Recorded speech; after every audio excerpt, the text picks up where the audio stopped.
نحمده ونستعينه ونستغفره فأعوذ بالله من الشيطان الرجيم بسم الله الرحمن الرحيم إنا نحن نزلنا الذكر وإنا له لحافظون وقال النبي صلى الله عليه وسلم من حفظ القرآن وعمل بما فيه ألبس والداه تاجا يوم القيامة الى آخر الحدیث۔ وہ معزز تھے زمانے میں مسلمہ ہو کر اور تم خوار ہوئے تاریک قرآن ہو کر۔ حضرات، اللہ رب العزت کا بے شمار احسان ہے کہ اس اللہ نے مجھے اور آپ کو رات کی دوسری پہر میں یہاں دین کی نسبت پر جمع فرمایا۔ دعا کرو اللہ تعالی مجھے اور آپ کو اس جلسے میں جب تک دعا ہو دین کی گفتگو سنجیدگی اور متانت کے ساتھ سننے کی توفیق عطا فرمائے۔ میرے لیے انتہائی سعادت مندی کی بات ہے اور آپ حضرات کے لیے انتہائی مسرت کی بات ہے، ہم سب آج اس پروقار مجلس میں بیٹھے ہیں جس مجلس کی نسبت قرآن سے ہے، جس مجلس کی نسبت کلام اللہ سے ہے۔ مجھے بس تھوڑی سی بات کر کے اپنی بات ختم کرنی ہے، چونکہ رات کا بڑا طویل حصہ گزر چکا اور اب دعا ہو جائے گی۔ حضرت نبی کریم صلی اللہ علیہ وسلم نے فرمایا جب میدان محشر قائم ہوگا، ایک ایسا میدان ہوگا مرنے کے بعد جس میں تمام انسان جمع ہوں گے، اس کو میدان محشر کہا جاتا ہے۔ میرٹھ کے لوگ، دلی کے لوگ، پوری دنیا کے لوگ جمع ہوں گے، کالے گورے، عربی عجمی، مشرقی مغربی، چھوٹے بڑے، بچے جوان، سب کے سب اللہ کے پاس جمع ہوں گے۔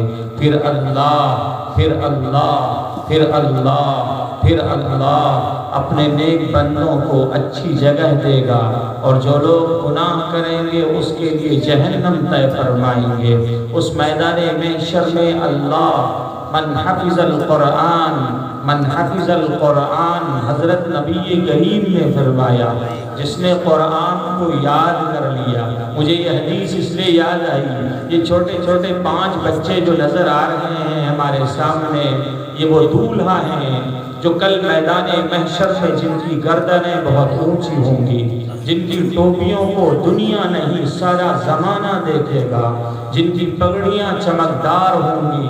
حضرت نبی کریم علیہ السلام نے فرمایا ان کا مقام تمہیں پتہ نہیں، ان کی منزلیں تمہیں معلوم نہیں، ان کی حیثیت تمہیں معلوم نہیں۔ آج دنیا میں کوئی جج آ جائے ساری دنیا ان کے لیے کھڑی ہو جاتی ہے، کوئی وکیل آ جائے دنیا ان کو سلام کرتی ہے، کوئی بڑا افسر آ جائے سب اسے آداب اور سلام کرتے ہیں۔ اور یاد رکھو میرٹھ کے نوجوانوں، یہ افسروں کے بھی افسر، وکیلوں کے بھی وکیل، اماموں کے بھی امام، آلاؤں کے بھی آلہ، بالاؤں کے بھی بالا۔ میں نہیں کہتا، ہم سب کے آقا اور مولا، ہم سب کے امام، فخر کائنات اور موجودات، احمد مجتبیٰ صاحب لولاق۔ اور چاند اگر روشنی دیتا ہے تو وہی صاحب لولاق کی بعثت کی برکت ہے۔ سورج اگر اپنی روشنی دیتا ہے تو وہ محمد مصطفیٰ صلی اللہ علیہ وسلم کی بعثت کی برکت ہے۔ انہی نبی محترم نے فرمایا من حفظ القرآن، میدان محشر میں اللہ حافظ قرآن کو کیا اعزاز دیں گے، کیا انعام دیں گے، وہ اس حدیث میں بتا رہے ہیں۔ نبی کریم علیہ السلام فرمایا حافظ قرآن کے ماں باپ کو اور حافظ قرآن کو 3 اعزاز دیں گے۔ کتنے اعزاز؟ 3 اعزاز، 3 انعامات سے مرنے کے بعد اللہ نوازیں گے۔ وہ 3 انعامات مختصر سا بتا کر اپنی بات ختم کرتا ہوں۔ پہلا اعزاز کیا ہوگا کہ میدان محشر میں حافظ قرآن کے ماں باپ کے سر پر ایک ایسا تاج رکھا جائے گا، ایسا تاج، فرمایا ضوءہ احسن من ضوء الشمس، کہ اس کی چمک، اس کی روشنی سورج کی روشنی سے بھی زیادہ ہوگی۔ ایسا تاج حافظ قرآن کے ماں باپ کے سر پر رکھا جائے گا۔ آپ کہیں گے مولانا آپ نے تو حافظ قرآن کے ماں باپ کی عظمت بتائی، اب ذرا یہ تو بتاؤ کہ حافظ قرآن کو کیا نعمت ملے گی؟ حضرت نبی کریم علیہ السلام نے فرمایا حافظ قرآن کو جو نعمت ملے گی وہ نعمت یہ ہوگی کہ کل جنت کی وادیوں میں اللہ حافظ قرآن سے کہے گا اے حافظ تو نے قرآن حفظ کیا ہے، جنت کے اندر ایک کام کر۔ حافظ قرآن کے کان کھڑے ہو جائیں گے، الہی کیا کام ہے؟ اللہ فرمائیں گے کر، یہ کام یہ ہے کہ اے حافظ قرآن پڑھتا جا۔ جنت میں بھی قرآن ہوگا، ساری دنیا کی کتابیں دنیا میں ختم ہو جائیں گی، بہت بے شمار کتابیں آئی ہیں، تفصیل میں جانا نہیں چاہتا۔ قرآن ہی ایک ایسی کتاب ہے جو جنت میں بھی موجود رہے گی۔ اہل جنت قرآن سنیں گے اور اہل جنت قرآن کے نغمے گنگنائیں گے۔ چنانچہ جنت میں حافظ قرآن سے اللہ فرمائے گا اے حافظ قرآن پڑھتا جا اور جنت کے دروازوں پر منزلوں پر پرواز کرتا جا، حافظ قرآن پڑھتا جائے گا۔ الحمدللہ رب العالمین الرحمن الرحیم، حافظ قرآن ایک منزل، دو منزل، تین منزل، الہی ہمارا ٹھکانہ کیا ہے؟ اللہ فرمائے گا اے حافظ قرآن تیرا ٹھکانہ یہ ہے کہ جہاں والناس ہو 30 پارے ختم ہو وہاں تیرا ٹھکانہ ہے۔ ذرا مسلمانوں میرٹھ کے نوجوانوں یہ تو بتاؤ کہ حافظ قرآن کی منزل کتنی اونچی ہوگی؟ ایک پارے میں کتنی سورتیں، کتنی آیتیں؟ 2 پارے، 3 پارے، 5 پارے، 15 پارے، 30 پارے جب حافظ پڑھ کر جنت کے اعلیٰ منزلوں پر پرواز کرے گا، اللہ فرمائے گا اے حافظ قرآن تیرا گھر یہی ہے۔ آج ساری دنیا کما کر 500 گز کا مکان بنا کر ہم اکڑ کرتے ہیں، 500 گز کی کوٹھی کھڑی کر لی تو ہم سمجھتے ہیں دنیا کا بڑا انسان ہے۔ جب حافظ قرآن 30 پارے پڑھے گا اور بہت اعلیٰ درجے کی منزل اس کو میسر ہوگی تو ان کا مقام اور ٹھکانہ کیا ہوگا؟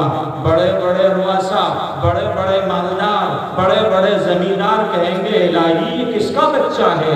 اللہ فرمائے گا ارے میرے بھائی یہ ان کا بچہ ہے جنہوں نے ہمت کر کے، جنہوں نے محبت کے ساتھ میرے قرآن کو مدرسوں میں پڑھایا تھا۔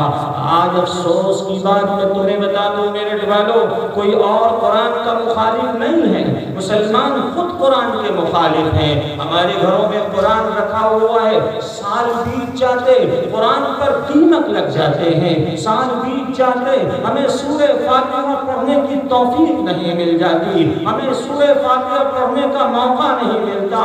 کتنے نوجوان ہیں جن سے ہم کہتے ہیں، میرے پاس بہت سے حضرات آتے ہیں مولانا کوئی تسبیح بتا دو، ہم کہتے ہیں تسبیح پڑھو حسبنا اللہ و نعم الوکیل نعم المولا و نعم النصیر، تو ان کو پڑھنا نہیں آتا۔ ہم نے کہا ارے بھائی قرآن کی آیت ہے آپ کو پڑھ، اجی حضرت مولانا یہی تو بد نصیبی ہے میں نے قرآن نہیں پڑھا۔ ارے ماہر القادری نے کیا خوب کہا ہے، طاقوں میں سجایا جاتا ہوں، آنکھوں سے لگایا جاتا ہوں، تعویذ بنایا جاتا ہوں، دھو دھو کے پلایا جاتا ہوں۔ ارے قرآن کو طاقوں میں سجانے کے لیے اللہ نے نہیں بھیجا، قرآن کا تو حق یہ ہے قرآن خود بھی پڑھو، بچوں کو بھی پڑھاؤ، حفظ قرآن کراؤ۔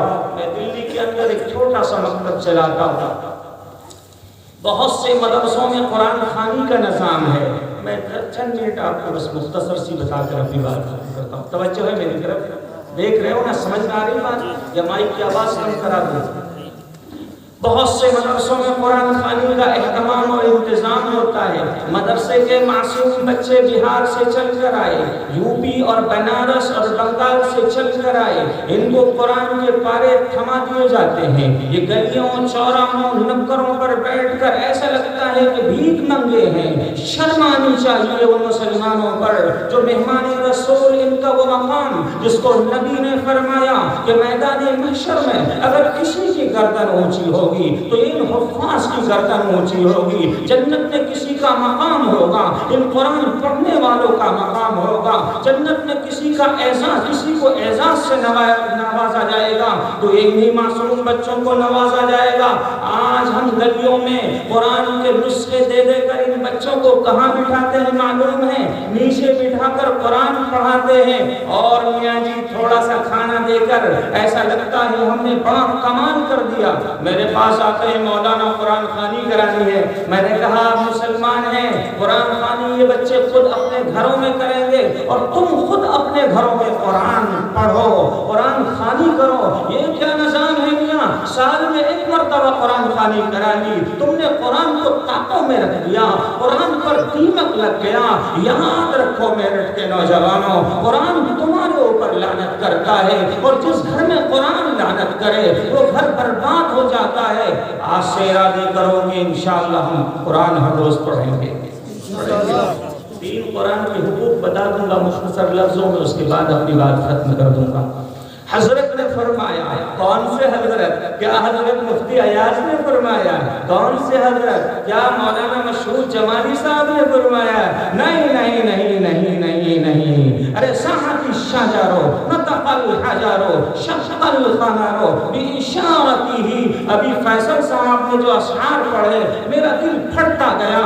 ارے نبی کا کے اشعار پڑھنے اسی انداز میں چاہیے. ایسا لگتا تھا آسمان سے فرشتے آ کر قطار لگا کر سن رہے ہیں. اور رب کعبہ کی قسم، جس مکان میں، جس گلی میں، جس چوراہے پر، جس گھر میں نبی کا ذکر ہوتا ہے آسمان سے رحمت کے فرشتے آ کر گھیر لیتے ہیں. اور میں مبارکباد پیش کرتا ہوں گلی والوں کو کہ آج آپ کی گلی میں یقیناً رحمتیں برس رہی ہیں. ابھی میں جب یہاں آیا کئی لوگ کھڑے ہو کر استقبال کر رہے ہیں. حضرت مولانا چائے لے لو، کھانا لے لو، پانی لے لو. ابھی صدر محترم دہلی جمعیت علماء کے صدر کوئی چھوٹے موٹے نہیں ہوتے ہیں. ایک ضلع کے صدر، 2 ضلع، 7 ضلع ہیں دلی میں جمعیت علماء کے. وہاں کے صدر باوقار مختصر سی دعوت پر آپ کی بستی میں تشریف لے آئے. کیا آپ اس کو ہلکے میں لے رہے ہو؟ یقین جانو یہ آپ حضرات کی محبتوں کا نتیجہ ہے. حضرت صدر محترم فرمانے لگے کہ مفتی صاحب یہاں کے لوگ بڑے محبتی ہیں، پانی چھوٹ گیا ہمارا بچا ہوا، کسی نوجوان نے پانی پیا. ہم نے کہا نبی کے دین کا یہی معجزہ ہے، نبی کے غلام قیامت تک باقی رہیں گے. سارا مذہب ختم ہو سکتا ہے، کتابیں ختم ہو سکتی ہیں. یاد رکھو میرے کے نوجوانوں، نبی کا دین کبھی ختم نہیں ہو سکتا. حضرت نبی کریم علیہ السلام نے فرمایا جنت کی وادیوں میں حافظ قرآن سے کہا جائے گا حافظ قرآن پڑھتے جاؤ، جنت کی منزلوں کو طے کرتے جاؤ. حافظ قرآن پڑھیں گے الحمدللہ رب العالمین، الہی ایک منزل پہ آ گئے. دوسری منزل پر دوسری صورت، جب کئی منزلہ پار کر لیں گے الہی اس سے بھی آگے کوئی ہمارا گھر ہے. اللہ کہیں گے ارے حافظ تجھے دنیا والوں نے نہیں عزت دی، میں تیری عزت تجھے آج دوں گا. ارے ساری دنیا نیچے ہوگی، تیرا مقام دنیا کے بادشاہوں سے اوپر ہوگا. فرعون تیرے قدموں میں، قارون تیرے قدموں میں، حامان تیرے قدموں میں، شداد تیرے قدموں میں، دنیا کے بڑے بڑے سورما تیرے قدموں میں ہوں گے. میرا قرآن تو نے دنیا میں یاد کیا تھا، تیرا ٹھکانہ سب سے اونچا. بڑے بڑے لوگوں کی آنکھیں اللہ یہ کون ہے، اللہ یہ کون ہے، اللہ یہ کون ہے. فرشتے کہیں کہ آپ کو پتہ نہیں یہ وہی ہے جنہوں نے چھوٹے سے مدرسے قاری جسیم الدین صاحب کے ہاں بیٹھ کر قرآن سیکھا تھا، قرآن پڑھا تھا. اور یاد رکھو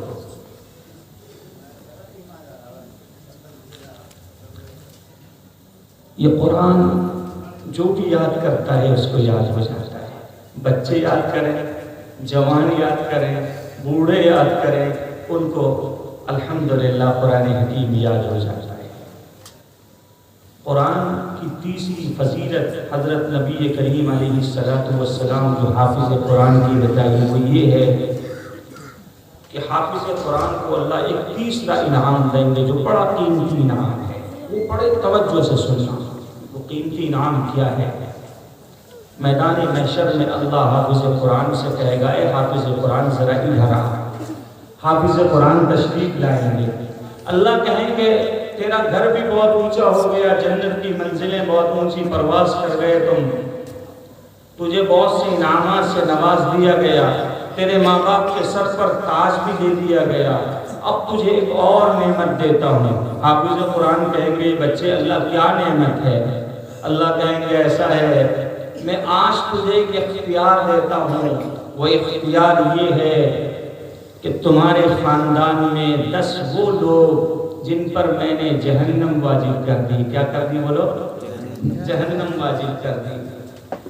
جنہوں نے زنا کیا میں نے زنا کی بنیاد پر ان پر جہنم واجب کر دی ہے، جنہوں نے شراب پی ان کی شراب اپنے شراب کی بنیاد پر جہنم واجب کر دی ہے۔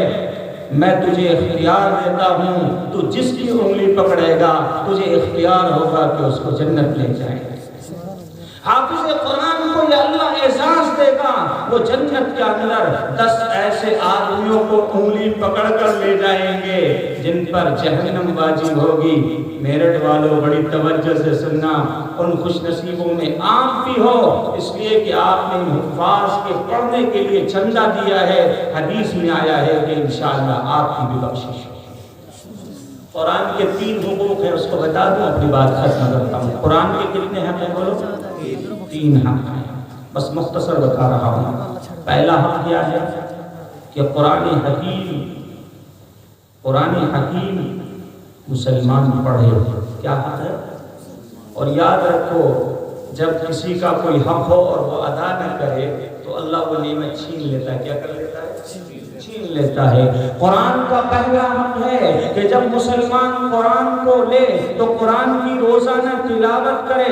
اگر حافظ قرآن ہو تو 3 پارے پڑھے، اور اگر حافظ قرآن نہ ہو تو 1 پارہ پڑھے، 1 نہ ہو تو 1-2 آیتیں اور سورتیں پڑھے۔